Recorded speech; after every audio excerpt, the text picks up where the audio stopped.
Hey, everybody. Welcome to my booth. Happy Thursday to you. I hope you're having a good week so far. Doing something a little different today. Instead of just one sample, we're going to do three. We're going to start off with Gene, who is our latest Booth Buddy submission. And then Chris and Carson here, they submitted a while back, and for one reason or another, I didn't get to them right away, so I'm going to go back in time a little bit. To both of you, sorry it took me so long, and thanks for your patience. If you'd like me to review a sample of yours just like this, there's a form in the description. Fill it out, send me something. Right now, there's about a month and a half wait list about for me to get, maybe give or take a little bit more, a little bit less. If you want to jump the queue, there's the Booth Buddies down there, which is what Gene here has joined. So you can check that out if you want.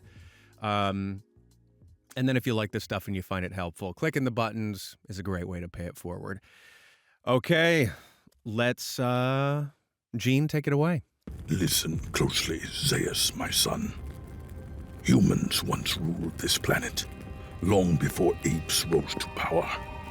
At one time, they possessed the power of speech, but their arrogance led to their downfall, and apes seized control. Yet whispers remain, rumors of hidden tribes of humans who still possess the power of speech. If they are ever discovered, they must be destroyed for the sake of simian survival. You must never repeat what I have just told you. Yeah, really dig it. So Gene's questions were specifically about performance and the audio engineering aspects behind, and not a lot to say. I think it's really well done overall. So a lot of the things I'll note here, Gene, are going to be more or less kind of directorial choices, I guess, and things that you could choose to do if you wished. So first things first, this is something I've been talking about a lot recently, but this first phrase. Listen closely, Zaius, my son. Humans once ruled this planet. This is, by your own mention, this is from Planet of the Apes, or one of them. And so I don't know the full context, and I don't know if you are embedded in this context. So one of my questions here is, because this whole passage ends with, "You must not tell anyone what I've told you here," the way that it starts with "listen closely." You know, when particularly a parent comes up to you and says, "listen closely," then it's like there's a gravity to it where the energy in the room shifts and the feeling becomes like, listen close. And all of a sudden you're like, and particularly if this is something that is tremendously taboo, as we're led to believe at the end, the listen closely here, I'm just curious if there's a way that we can do it that fills that out a bit more and lets us know exactly what is about to be said. If this is a taboo, what does that mean? If this is the first time that the father's telling the son about simply that we have to, if humans come up, we've got to end them for the preservation of the simian race. If it's the first time he's mentioned that, or if it's the first time that he's mentioning humans to his son, period.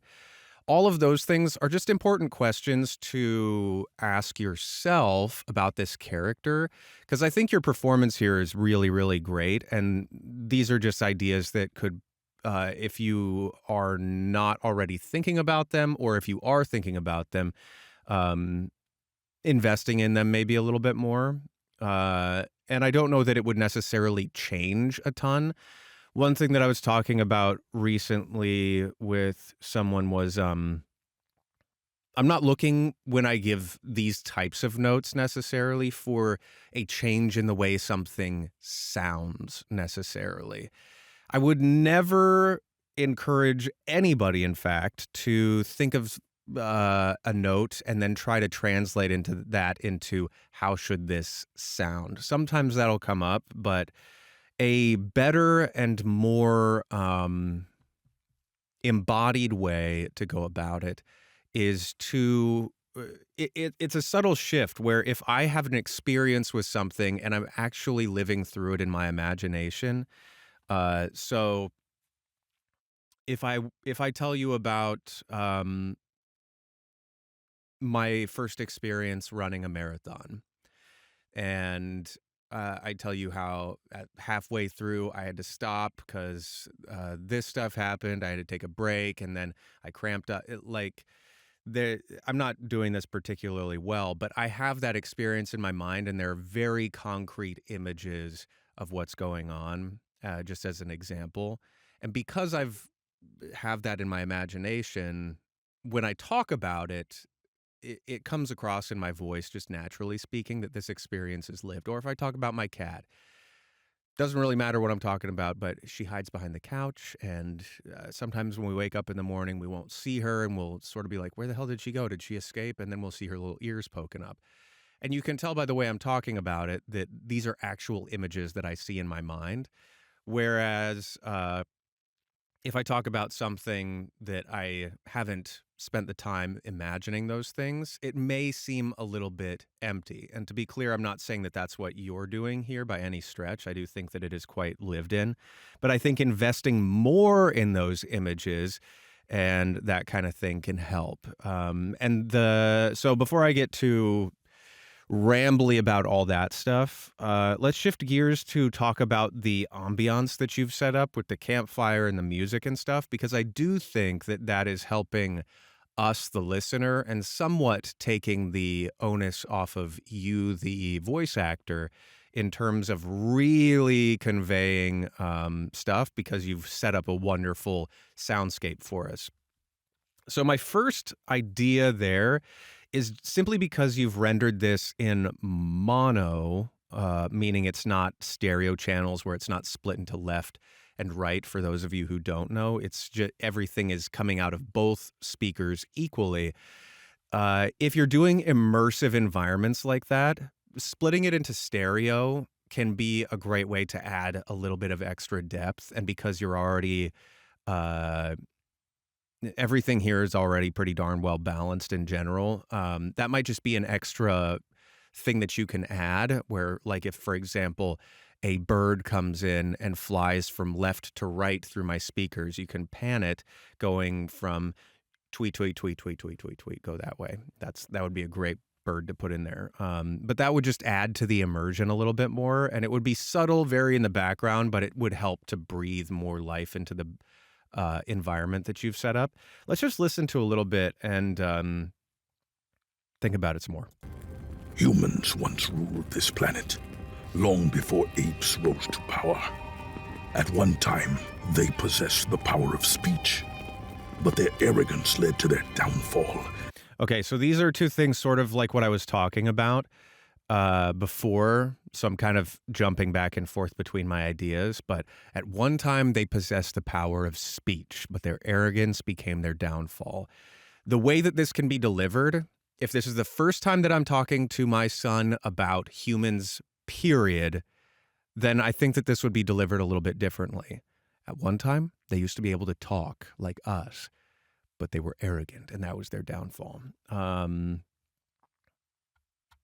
Yeah, I don't know. I think I'm rambling a bit. And apes seized control. Yet whispers remain, rumors of hidden tribes of humans who still possess the power of speech.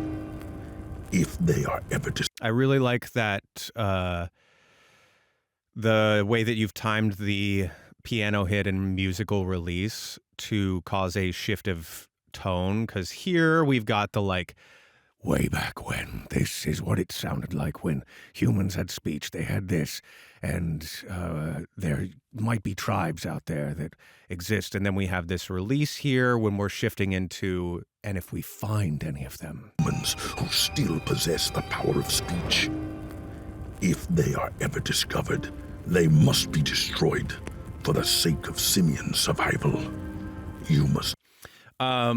So yeah, I think that's really great. A couple final engineering notes that you can either take or leave. One, your dialogue, you might benefit from just a little bit of compression just to level it overall, because like right here, when you say humans, the first humans has this really hefty spike. And most of your levels are peaking down here, and then you've got just a few outliers. And you could just level them out so that it's a more consistent voiceover over the music and stuff overall.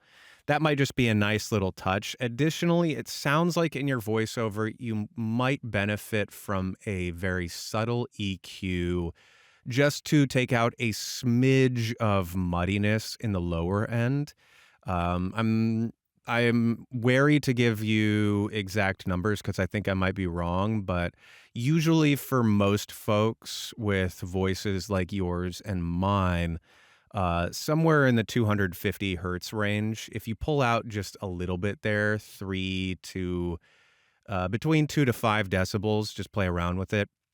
Um, and that might carve out a little bit more of the muddiness and just clarify the voice a bit.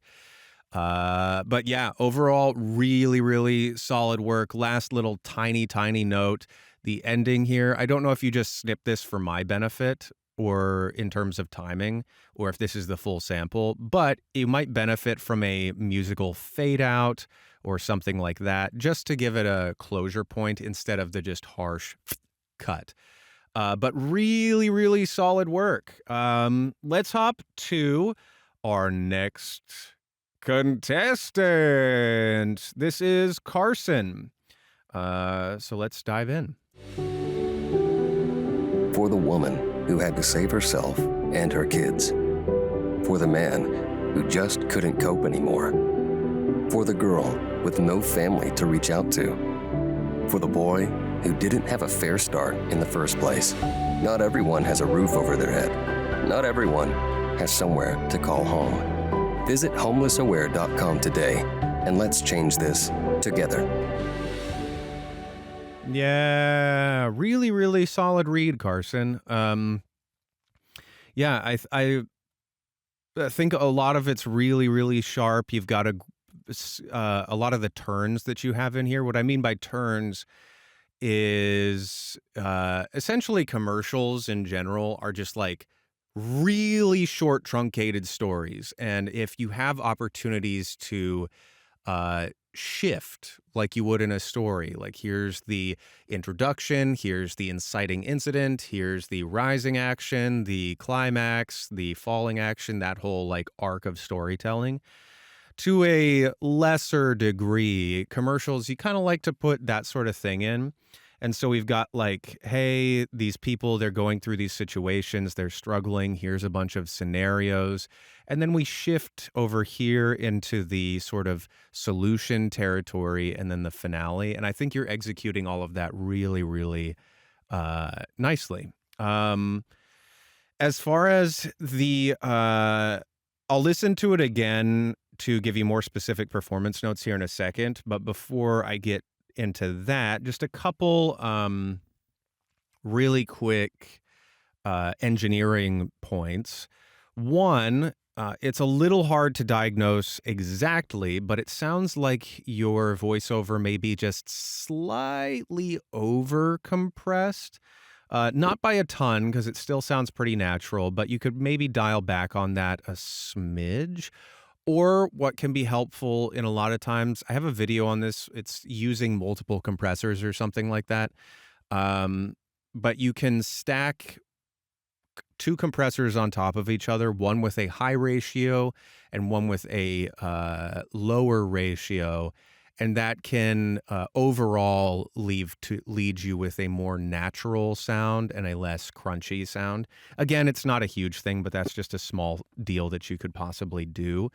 Beyond that, there is a little bit of competition between the music and your voiceover at times. And it looks like you've modulated the volume here and just scanning the waveforms and stuff to tame it a smidge as you start talking. Um, I'd just be curious to know exactly what you were doing. Uh, Let me listen to it again before I give too many thoughts on that because I feel like I'm losing track of my own brain. For the woman who had to save herself and her kids. For the man who just couldn't cope anymore. For the girl with no family to reach out to.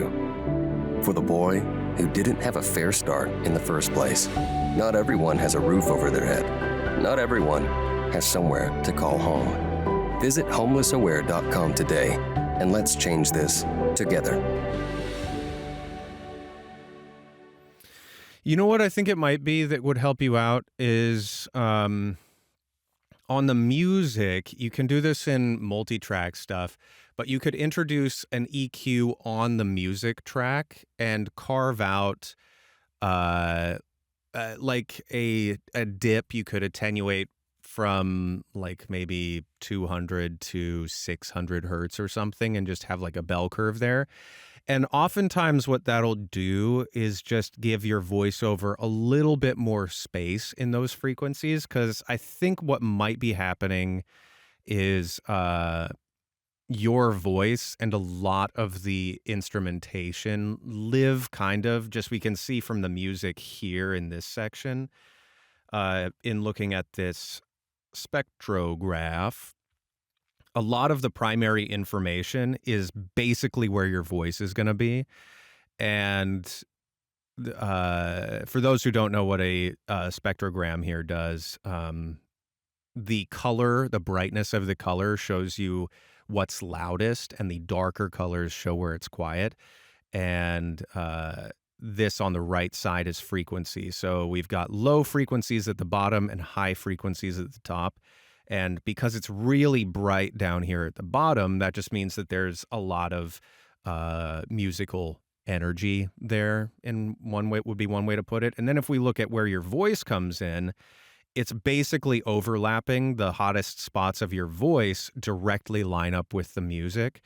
So you can probably carve a little bit of extra space out for your voiceover just by taming the regions from, it looks like, yeah, maybe like 200, a little bit under, up to 600 hertz, cutting a little bit of the music out there. Just a gentle EQ would help your voiceover to have more energy over the top of it. The one thing that I would say about the voiceover beyond those notes would be, this was where... For the boy who didn't have a fair start in the first place. Not everyone has a roof over their head. Not everyone has somewhere to call home. Sort of like what I was talking about with Gene in terms of the imagination thing, because ostensibly, if this were a TV commercial, we would see each individual's face popping up as each of their stories are told. This little boy, here's their situation. Not everyone has a place to call home.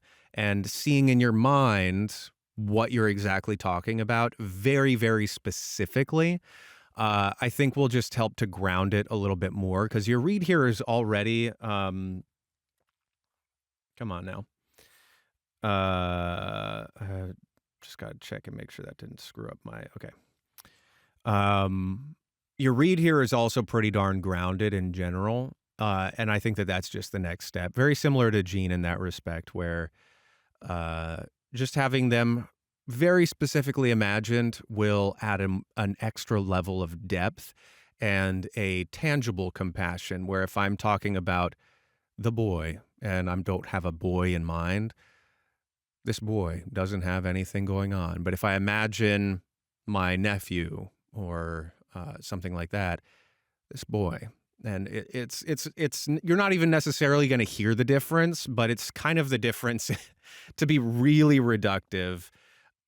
When you listen to an AI voice versus a human voice, the AI voice is executing things with inflection and stuff perfectly, and you could have an emotional AI voice. To be clear, I don't think you sound like an AI voice at all. This is just like the extreme. But an AI voice is going to sound like, this boy went to the place and it was there. and it's just dead inside, but it still has decent inflection. But a human voice is going to be able to have the heart behind it to say that you can, yeah, we all intuitively understand, oh, this person's talking about another real human being that they actually have compassion for. And I think you're basically there, and that might just take it over the edge. But really, really solid work. And I love the music that you've chosen with this as well. It seems to suit really, really well. I also think, last thing that I'll say, you've done a good job here not making it overly saccharine. Sometimes with spots like this, like the Sarah McLachlan In the Arms commercial where there's all the like puppies that are just like, you're not doing that. So good job on having that restraint. And last but not least, we're going to hop over to Chris. Okay, Chris, take it away. Introducing Quantum Tech Innovations, a nexus where technology not only evolves, but leaps into the future. We're more than a company. We're the architects of tomorrow, crafting the tools and technology that will redefine every aspect of our lives. The future is an exciting, unwritten saga, and quantum tech is where you can be one of its authors. Okay, pausing really quickly because you're doing a really solid job. Two things, Gene, this is, back to Gene really quickly. This is the stereo setup, and the music, I don't know if you guys can hear it out there, but it's got subtle differences between the channels. So that might be, this is what it would look like if you were doing that. Okay, Chris, one, just before I start talking about your performance, which I think you've got an excellent voice for this kind of material in particular, your voiceover, I think, would be nearly, I don't want to say nearly perfect because it's hard to tell and I don't want to adjust because it'll blow the music out. But if you turned the volume of your voiceover, or if you normalized it up to say -3 before you put it over top of the music, it might just solve this already. But similar to Carson, right now you're just kind of competing a little bit with the music. So I'm going to normalize to -3. Those of you who just be ready to adjust your headphones. I don't know if it's going to be a dramatic difference, but if you have sensitive ears, be ready to dial it back. Let's give it another listen to this first section. Introducing Quantum Tech Innovations, a nexus where technology not only evolves, but leaps into the future. We're more than a company. We're the architects of tomorrow. Okay. So in corporate stuff like this, and again, you have a fantastic timbre and just vocal quality for this kind of thing. So excellent choice on this material. This first little section, there's a lot that we can dig into here. So in corporate stuff, it's kind of challenging because half the time they don't really care. But all the stuff that I've been talking about already with like the soul of the thing is really important. And it can be challenging with corporate stuff because, you know, it's kind of the meme that corporations are just soulless conglomerates, but they earned that. But within these first 3 sort of stanzas almost, there are different things. And the other thing I was going to say about corporations beyond my, you know, soapboxing in a minor way, I rarely know what the heck I'm talking about when I'm doing something like this, because they'll be like, at Gene Corp, we take apoptosis genes and we splice them into RNA in order to facilitate a grant. And you're like, I don't know what the heck I'm saying, but I have to sound not only like an expert on this material, but also like someone who's really passionate about it in some way, and like somebody whose confidence is going to get someone else who actually knows what this material is and does to like buy into it, which is just a challenge in and of itself. So all to say, like with Gene and Carson, their imaginative stuff, because we've kind of gone down a sort of we've gone from genre to genre, which I didn't even realize beforehand, but we went from like a fictional character talking about something to sort of a conversational neighbor read, and now to a corporate zone. And the through line for all of them is, with that imaginative deal, having the concrete images of what you're talking about and who you're talking to, and really investing in that. So in something like this, there are a few ways that you can approach these different stanzas. And like I was saying with the arc of the story. So let's go one by one and I'll break down my thoughts more specifically. Introducing quantum tech innovations. So in that, introducing quantum tech innovations, I think you delivered it perfectly well. And just because this is quantum tech innovations, you don't have to really put a ton of mustard on it. But whenever we're saying the name for the first time, as I always say, this is just an important moment, introducing quantum tech innovations. And when you say quantum tech innovations, you can really spice it up and set yourself apart if you have that imagined thing. I might not know what quantum tech innovations is, but I can use the rest of this text as inference to be like, okay, so there's some sort of, tech company doing this kind of thing. And then you can infuse that understanding, however surface level it may be, into the saying of the name. So usually for stuff like this, I'll do one take just to get the words and kind of try and figure out what the heck is going on, and then come back and redo it so that when I say quantum tech innovations, I know what kind of company I'm talking about and what their mission is. If their mission is like serious, if it's techie, if it's medical, all of those things can have different flavors. Then we go to this next one. A nexus where technology not only evolves, but leaps into the future. A nexus where technology not only evolves. A nexus where technology not only evolves, which, that's a bunch of corporate speak. We have no idea what they're actually talking about, but that's where this stuff that we're talking about comes into play. A nexus, okay? That seems like an important word. A nexus where technology not only does this thing, but it also does this thing. And corporate stuff like this, that kind of song and dance where you don't have to necessarily know what it means, but if you commit to something and you kind of break down the individual bits of it, a nexus. And if you look up the definition of nexus, I don't have it in front of me, but it's like the point, the center, the thing where a bunch of things come together, where technology not only does this thing, but it does this thing. And anytime, particularly in corporate stuff, where you have, it doesn't just do this, but does this. That sort of A-B. You don't have to do it like I just did it, but having that split, it A and B. Those kind of comparisons, juicing those up is always really helpful in this kind of thing, especially when you don't really know what you're actually saying. And I'm not saying that you don't know what you're saying, to be clear. I just rarely know what I'm talking about in this kind of thing. But leaps into the future. We're more than a company. We're the architects of tomorrow. We're more than a company. We're the architects of tomorrow. That's another A-B thing, but in a grander sense. All of these things have the same kind of language in them. Crafting the tools and technology that will redefine every aspect of our lives. So this whole section here, I know I'm stopping and starting a ton, but it's just because there's so much packed into this stuff that you can break down, and I get pretty jazzed about it. This whole phrase is one sort of thing. We're more than a company. We're the architects of tomorrow.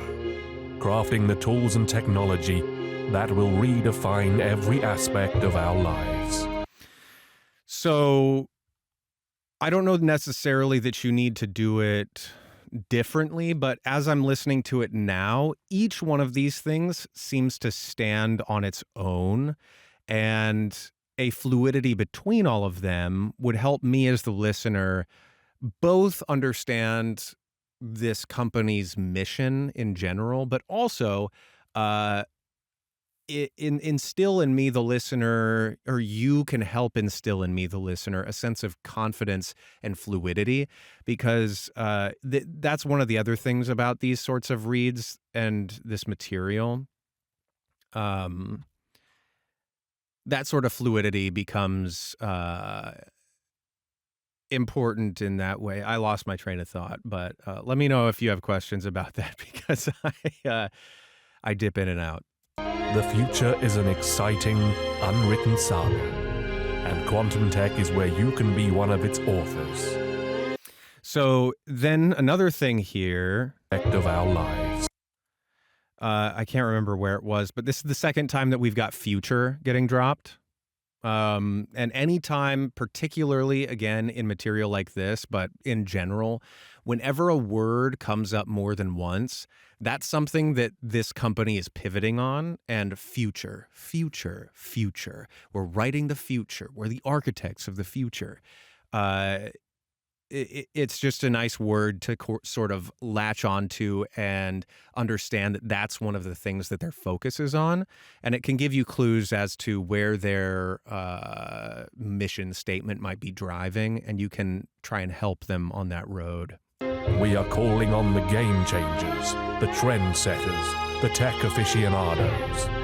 This is your moment to step up and be counted among those who drive humanity forward. Quantum Tech Innovations awaits your brilliance, your ambition, your unique flair. Quantum Tech awaits. Your vision, our future. Nice. Cool. Again, it ends with future. Our future. So that's another thing that you can easily clue in. A lot of these things, the whole spot and the whole like driving thing, it's sort of a funnel towards this last little catchphrase. So if you look at the last little catchphrase, you can kind of be like, these are the main focuses for them on this whole deal. This section, oh goodness, I'm sorry. This section where we're looking for the game changers, these people. I think you've done a solid job here, and my only note, or I shouldn't say only, but my one note that comes to mind is the differentiation there. We're looking for these people, we're looking for these people, and we're looking for these people. And I think you've done that, but I think we can maybe go a little bit further if you wanted to. And how it all, and similar to what I was saying before, I think that a fair amount of this can lend itself to a bit of fluidity, perhaps. Though I will say, in my experience with a lot of these types of things, they'll have you match it up to some sort of video that's already timed out, and then you've got to be like, the game changers, the shakers, the movers. And it just brutalizes the fluidity, but it works with visuals. So there's that to bear in mind if that matters at all. But Chris, really, really great work here. And again, you've got a really well-suited voice for this thing, I think. But I hope this was helpful for you. And the three for the price of one this week. Love it. But Gene, Chris, Carson, thanks for your submissions, and thanks for being booth buddies, those of you that are. And until the next one of these, be well, and I will see you there. Toodles.